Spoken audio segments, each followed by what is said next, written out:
J'écoutais hier une vidéo lors d'une soirée consacrée à Éric Zemmour, et elle a été présentée par une dame, je ne sais plus exactement qui elle est, qui nous expliquait, assez ingénieusement d'ailleurs, assez pertinemment, que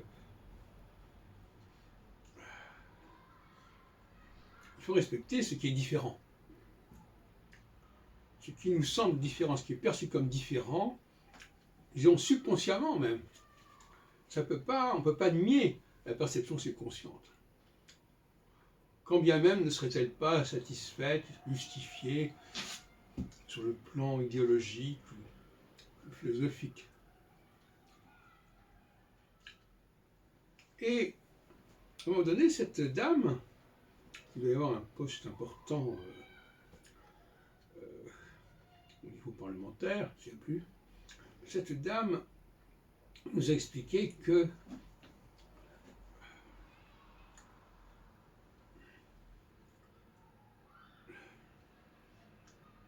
l'on ne pouvait pas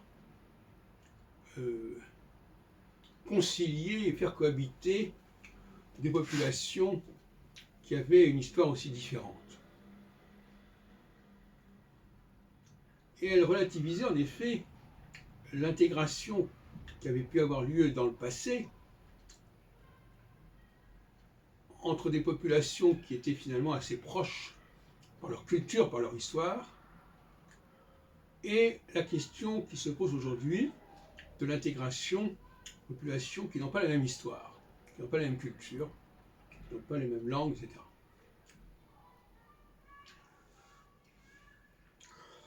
Le problème, c'est que Éric Zemmour se situe un peu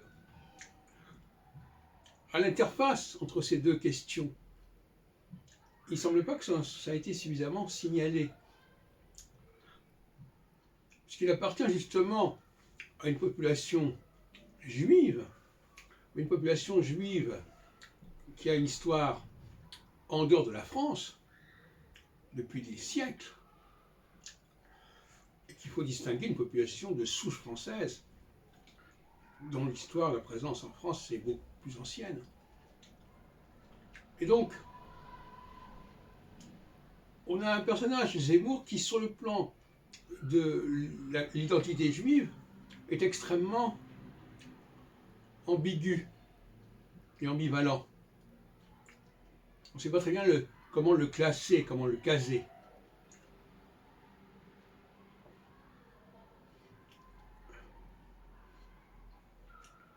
Et c'est un point aveugle de son discours, en fait.